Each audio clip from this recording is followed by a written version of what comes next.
룻기 1장 쉬운 말 성경. 사사들이 이스라엘을 다스리던 시절 그 땅에 기근이 크게 든 적이 있었다. 그래서 유다 베들레헴에 살던 한 남자가 기근을 피해 아내와 두 아들을 데리고 모압 지방으로 떠났다. 그 남자의 이름은 엘리멜렉이요, 아내는 나오미이고 두 아들은 각각 말론과 기련이었다. 이들은 유다 베들레헴 출신으로 에브라 집안의 사람들이었다. 그들은 한동안 모압 지방에서 살았다. 그러던 중 나오미의 남편인 엘리멜렉이 아내 나오미와 두 아들을 남겨둔 채 먼저 세상을 떠났다. 그리고 엘리멜렉의 두 아들은 모압 여인을 아내로 맞았다. 큰 며느리의 이름은 룻이었고 작은 며느리의 이름은 오르바였다. 그들이 모압 땅에서 10년쯤 살았을 때 말론과 기련도 세상을 떴다. 그리하여 나오미는 남편과 두 아들을 다 여의고 홀로 남게 되었다. 그 무렵 주께서 이스라엘 백성을 돌보시어 유다 땅에 풍년이 들었다는 소문이 들려왔다. 나오미는 두 며느리와 함께 모압을 떠나 고향으로 돌아갈 채비를 했다. 두 며느리와 함께 유다 땅을 향해 길을 떠나던 중 나오미가 두 며느리에게 말했다. 얘들아, 너희는 친정으로 돌아들 가거라. 너희가 죽은 네 아들들과 나한테 잘해 주었으니 주께서도 너희를 잘 보살펴 주시기를 빈다. 주께서 너희를 돌보셔서 새 남편을 만나 행복한 보금자리를 꾸미기 바란다. 그런 다음 나오미는 두 며느리에게 입을 맞추고 작별 인사를 했다. 그러자 두 며느리는 크게 울음을 터뜨리며 말했다. 어머님, 저희는 어머님과 함께 어머님의 동족에게로 가겠습니다. 나오가 말했다. 아니다. 네 딸들아, 돌아들 가거라. 어쩌자고 나하고 같이 가려고 하느냐. 내가 아들을 더 낳아서 너희 남편이라도 되게 해줄 수 있다면 모를까. 안 될 말이다. 이제 너희는 친정으로 돌아가거라. 나는 너무 늙어서 다시 결혼할 수도 없는 몸이 아니냐. 설령 나에게 아직 희망이 남아있어서 오늘 밤이라도 남편을 맞아들여 자식을 낳는다고 치자. 그렇다고 해도 그 아이들이 자랄 때까지 너희가 마냥 기다릴 수도 없지 않느냐. 그건 정말 안 될 말이다. 나야 어차피 죽게 벌받은 신세라고 하지만 너희들까지 그렇게 될 수는 없지 않느냐. 너희가 불행해지는 꼴은 내가 못 본다. 두 며느리는 다시 소리 높여 울었다. 그런 다음 둘째 며느리인 오르바는 시어머니에게 작별 인사를 하고 돌아섰다. 그러나 룻은 시어머니 곁을 절대 떠나려 하지 않았다. 나오미가 다시 타일렀다. 얘야, 너의 동서는 자기 동족들과 자기 신에게로 돌아가지 않았니? 너도 어서 너의 동서를 따라 돌아가거라. 룻이 말했다. 저에게 돌아가라고 강요하지 마세요. 저는 어머님이 가시는 곳에 함께 가고 어머님 머무시는 곳에 함께 머물겠어요. 어머님의 동족이 제 동족이고 어머님이 섬기시는 하나님이 제 하나님입니다. 어머님이 눈 감으시는 곳에서 저도 눈을 감겠어요. 어머님 곁에 묻히겠어요. 주께서 설령 제게 심한 벌을 내리신다고 해도 저는 어머님 곁을 떠나지 않겠어요. 죽음이 갈라놓기 전에는 전 어머님 곁을 결코 떠나지 않을 것입니다. 나오미는 룻이 그토록 자기 곁을 떠나지 않겠다고 굳게 다짐하자 더 이상 아무 말도 하지 않았다. 두 사람은 길을 떠나 마침내 베들레헴에 다다랐다. 베들레헴에 도착하자 이들 두 사람 때문에 성안이 떠들썩했다. 아니 이게 누구야? 나오미 아니야. 그러자 나오미가 그들에게 말했다. 이제는 나를 나오미라고 부르지들 말아요. 대신에 마라라고 불러줘요. 전능하신 분께서 내 인생이 이 지경 되도록 괴롭게 하셨기 때문이라오. 내가 이곳을 떠날 때는 아쉬운 것 하나 없이 떠났지만 이제는 주께서 빈손으로 나를 돌아오게 하셨다오. 그러니 나옴이란 이름은 내게 가당치 않소. 주께서 나를 쳐서 쓰라린 고난에 빠뜨리셨다오. 나오미가 모압 여인인 며느리 룻을 데리고 모압 지방을 떠나 유다 베들레헴에 도착한 때는 보리를 수확할 무렵이었다. 룻기 2장. 쉬운 말 성경. 나오미에게는 남편 쪽으로 친척이 한 사람이 있었다. 그는 엘리멜렉의 친척으로 재산이 많은 마을의 유지였다. 그의 이름은 보아스였다. 하루는 모압 여인 룻이 나오미에게 말했다. 어머님, 밭에 나가서 떨어진 이삭이라도 좀 주워올까 합니다. 인심 좋은 밭주인을 만났으면 좋겠어요. 나오미는 며느리에게 그렇게 하라고 허락했다.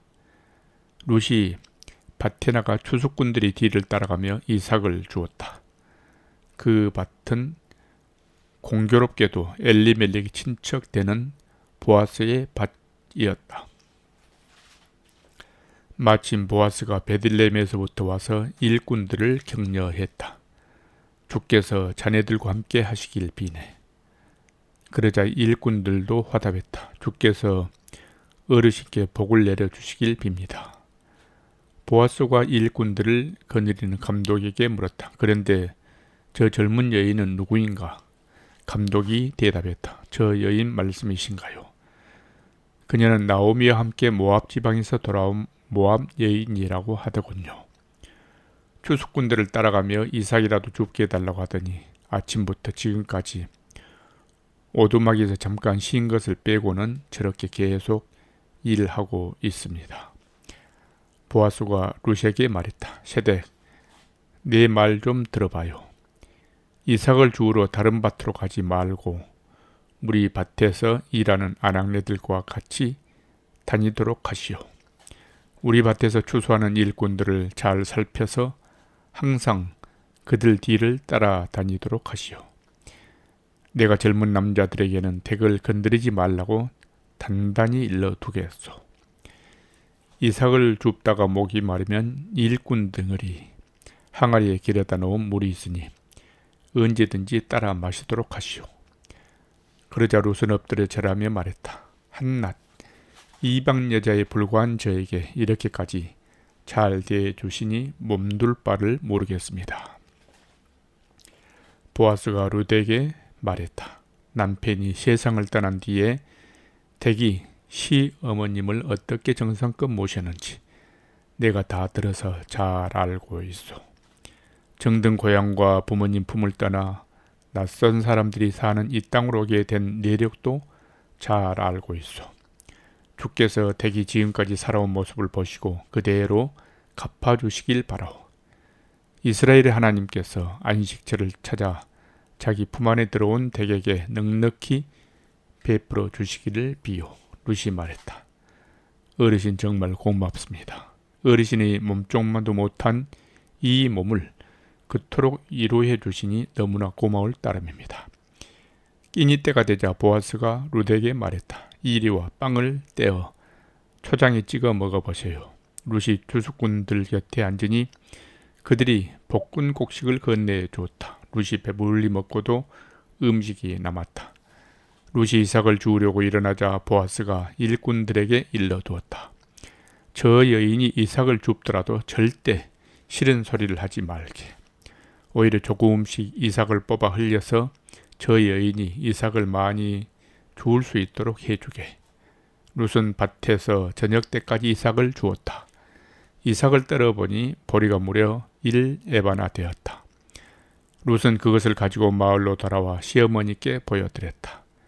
배불리 먹고 남겨온 복식곡식도 시어머니께 드렸다. 시어머니가 물었다. 얘야, 오늘 어디서 이삭을 주었느냐? 어느 밭에서 일했느냐? 너에게 이토록 잘해주신 분에게 주께서 복을 내려주시기를 빈다.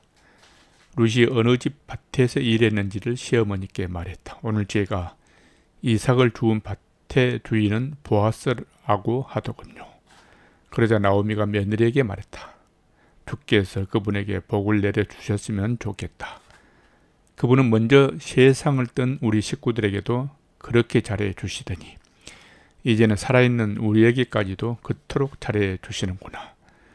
그는 우리 집안과 친척이다. 우리를 맡아서 보호해 주어야 할 분들 가운데 한 사람이야. 모압 여인 룻이 말했다. 그분은 자기 집 추수가 다 끝날 때까지 자기 집 일꾼들과 같이 다니라고도 하시더군요. 나오미가 며느리 룻에게 말했다. 그래 얘야. 다른 밭에는 가지 말고 그분 집안의 아낙네들과 꼭 붙어 다녀라. 다른 밭에 가면 남정네들에게 시달림을 당할지도 몰라. 룻은 보리 수확은 물론 밀 수확이 다 끝날 때까지 보아스의 집안의 아낙네들을 따라다니면서 이삭을 주었고 그것으로서 시어머니를 모시고 살았다. 룻기 3장 쉬운 말 성경. 어느 날 시어머니 나오미가 룻에게 말했다. 아가, 네가 너의 남편감을 좀 찾아봐야겠구나. 너도 행복한 보금자리가 있어야지. 너가 보아스 집안의 아낙네들을 따라다니며 이삭을 주오곤 했다만 사실 그 집 주인인 보아스는 우리 친척이 아니냐. 오늘 밤에 그분이 타작마당에서 보리를 까부르고 있을 거야. 그러니 너는 목욕을 하고 새 옷으로 몸단장을 한 다음 그분이 일하고 있는 타작마당으로 내려가거라. 그분이 저녁을 다 먹을 때까지 눈치채지 못하도록 조심하여라. 그분이 어디에서 잠을 자는지 잘 알아두었다가 그분이 잠자리에 들면 너는 그분이 발치개로 가서 이불을 가만히 들치고 거기에 누워라. 그 다음부터는 그분이 하는 대로 맡기면 될 것이다. 룻이 시어머니에게 대답했다. 예, 어머님께서 이러신 대로 하겠어요. 룻은 보아스의 타작마당으로 내려가서 시어머니가 시킨 대로 했다. 보아스는 배부르게 먹고 마신 후 기분이 좋아져서 곡식단을 쌓아놓은 낯가리 곁에 누웠다. 룻은 가만히 보아스의 발치개로 다가가서 이불을 들치고 누웠다. 한밤중이 되었을 때 보아스가 돌아누는데 웬 여인이 자신이 발치개에 누워있는 것이 아닌가. 보아스가 깜짝 놀라며 물었다. 당신은 누구요? 그러자 룻이 대답했다. 저는 어르신의 여종 룻입니다. 어르신께서는 우리 집안을 보살펴 주셔야 할 분이 아니신가요? 이 몸을 어르신의 옷자락으로 덮어 주세요. 보아스가 말했다. 주께서 그대에게 복 내려주시길 비요. 어지간하면 가난하든 부유하든 젊은 남자를 따라 나설 법도 한데 그대는 그렇게 하지 않는구려. 이렇게까지 어머님을 모시려 하다니 그대의 효성이 참으로 가륵하구려. 두려워하지 마시오. 그대가 내게 청한 대로 내가 다 하리다. 그대가 현숙한 여인인 줄은 온 마을 사람들이 다 알고 있어. 그대가 말한 대로 내가 그대의 집안을 책임져야 할 사람인 것은 사실이요. 하지만 나보다도 그대의 집안과 더 가까운 친척이 있어. 하여튼 오늘 밤 여기서 보내도록 하시오. 내일 아침에 그 친척에게 어떻게 할지 물어보아야겠소. 만일 그 사람이 그대의 집안을 책임지겠다고 하면 그렇게 하도록 합시다. 만일 그 사람이 책임지지 못하겠다고 하면 그때는 내가 그대의 집안을 꼭 책임지도록 하겠소. 이것은 주께서 살아계심을 두고 맹세하는 말이요. 그러니 아무 걱정 말고 오늘 밤은 여기서 눈을 붙이도록 하시오. 룻은 새벽까지 보아스의 발치개에서 눈을 붙였다. 그런 후 아직 사람들이 서로를 알아보기 어려운 이른 새벽에 자리에서 일어났다. 그것은 사람들이 알아채지 못하도록 행동하는 것이 좋겠다고 보아스가 당부했기 때문이었다. 보아스가 룻에게 말했다. 겉옷을 펼쳐 보이시오. 룻이 시키는 대로 하자 보아스는 鉄박으로 보리를 6번 퍼서 룻에게 이어주고는 마을로 돌아갔다. 룻이 시어머니에게 돌아오자 나오미가 물었다. 얘야, 어떻게 되었느냐? 룻은 나오미에게 보아스가 자기에게 베푼 일들을 낱낱이 말해 주었다. 그러고는 이렇게 말을 맺었다. 그분이 그렇게 보리를 6번이나 퍼주면서 시어머니에게 빈손으로 가셔야 되겠느냐라고 말씀하시더군요. 그러자 시어머니 나오미가 말했다. 됐다 얘야. 이제는 일이 어떻게 되어가는지 잘 지켜보아야겠구나. 그분은 분명 오늘 안으로 이 일을 다 마무리 지을 것이다.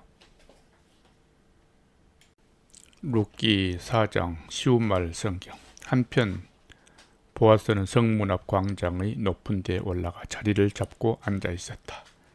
때마침 그가 말했던 엘리멜렉 집안의 가장 가까운 친척이 지나가고 있었다. 보아스가 그에게 소리쳤다. 여보시오, 이리 좀 올라와 보시오. 그 사람이 올라와서 보아스 옆에 앉았다. 보아스는 또 마을의 장로들 10분을 오시게 했다. 장로 어르신들도 모두 자리를 잡고 앉았다. 보아스는 엘리멜렉의 집안을 책임져야 할 가장 가까운 그 친척에게 말했다. 잘 아시다시피 모압에서 돌아온 나오미가 우리 친척인 엘리멜렉이 밭을 팔겠다고 내놓았소. 여기 모인 여러분들과 우리 마을이 어른이신 장로들 앞에서 당신에게 분명히 해둬야 할 것이죠. 당신이 나오미 집안의 가장 가까운 친척이므로 그 집안을 책임져야 할 의무가 있으니 그 밭을 사도록 하시오. 그러나 그렇게 하지 못하겠다면 지금 이 자리에서 나에게 분명하게 말해 주시오. 당신이 책임지지 못하겠다면 그 다음으로 책임져야 할 사람은 바로 나이기 때문에 하는 소리요. 그러자 가장 가까운 그 친척이 말했다. 내가 그 집을 돌보는 책임을 다하리이다. 그러자 보아스가 그 사람에게 다시 말했다. 당신이 그 밭을 나오미에게서 사는 날 남편을 잃고 홀로 된 모압 여인 룻도 함께 책임져야 합니다. 그 여인에게 아이가 생겨야 죽은 사람이 대를 이을 수가 있지 않겠소. 그러자 가장 가까운 그 친척이 말했다. 그래요. 그렇다면 내 재산만 축나게 생겼으니 나는 그 집안을 책임질 수 없소. 그러니 당신이 그 집안을 책임지시오. 옛적에 이스라엘에서는 사람들이 자기 권한을 떠넘기거나 또는 재산을 사고 팔 때에 그 사실을 확정 지으려면 상대방에게 자기 신발 한 짝을 벗어주는 관습이 있었다. 그 신발 한 짝은 거래가 성립되었다는 증거물이었다. 가장 가까운 그 친척이 보아스에게 당신이 그 땅을 사시오 라고 말하면서 자기 신발 한 짝을 벗어주었다. 보아스가 마을의 어른들과 거기에 모인 사람들에게 말했다. 엘리멜렉과 말론과 기론의 소유였던 모든 것을 내가 나오미에게서 사겠습니다. 오늘 이 자리에 모이신 여러분들께서 이 일의 증인이 되십니다. 또한 말론의 아내 모압 여인 룻을 나의 아내로 맞아들여서 죽은 사람의 이름이 길이 이어지도록 하겠습니다. 그의 이름이 고인의 친족들과 마을 사람들의 기억 속에서 사라지지 않게 하겠습니다. 여러분이 오늘 이 일이 증인들이십니다. 그러자 성문 광장에 모여있던 마을 사람들과 장로들이 대답했다. 이 일에 우리가 증인이 되었소. 주께서 그대의 집안으로 들어가는 그 여인에게 많은 자손을 주시어 이스라엘 집안을 일으켜 세운 라헬과 레아처럼 해주시길 빕니다. 또 주께서 그대를 에브라스에서 유력한 인물이 되게 하시고 베들레헴에서 이름을 크게 떨칠 수 있도록 해주시기를 비요. 주께서 그 젊은 여인을 통하여 그대에게 자손을 낳게 해주시어 그대의 집안이 다말과 유다 사이에서 태어난 페레시의 집안처럼 되기를 비요. 이리하여 보아스는 룻을 아내로 맞아들여 그 여인과 잠자리를 가졌다. 주께서 그 여인에게 임신을 허락해 주시니 그녀가 아들을 낳았다. 마을의 아낙네들이 나오미에게 말했다. 주를 찬양합니다. 그분께서 오늘 당신의 집안이 대가 끊기지 않게 아들을 주셨군요. 이 아이가 이스라엘의 이름을 떨치기를 빕니다. 이 아이가 당신에게 살아갈 보람을 안겨주겠군요. 자라게 되면 늙음하게 당신을 잘 모시겠지요. 당신 며느리는 7 아들보다 낫습니다. 나오미는 그 아이를 데리고 와서 고이 잘 길렀다. 이웃 아낙네들은 나오미에게 아들이 생겼어 라고 말하며 그 아이에게 오벳이라는 이름을 붙여주었다. 그가 바로 다윗의 할아버지요 이새의 아버지다. 유다의 아들인 베레스의 족보는 다음과 같다. 베레스는 헤스론을 낳고 헤스론은 라함을 낳고 라함은 암미나답을 낳고 암미나답은 나손을 낳고 나손은 살몬을 낳고 살몬은 보아스를 낳고 보아스는 오벳을 낳고 오벳은 이셰를 낳고 이셰는 다윗을 낳았다.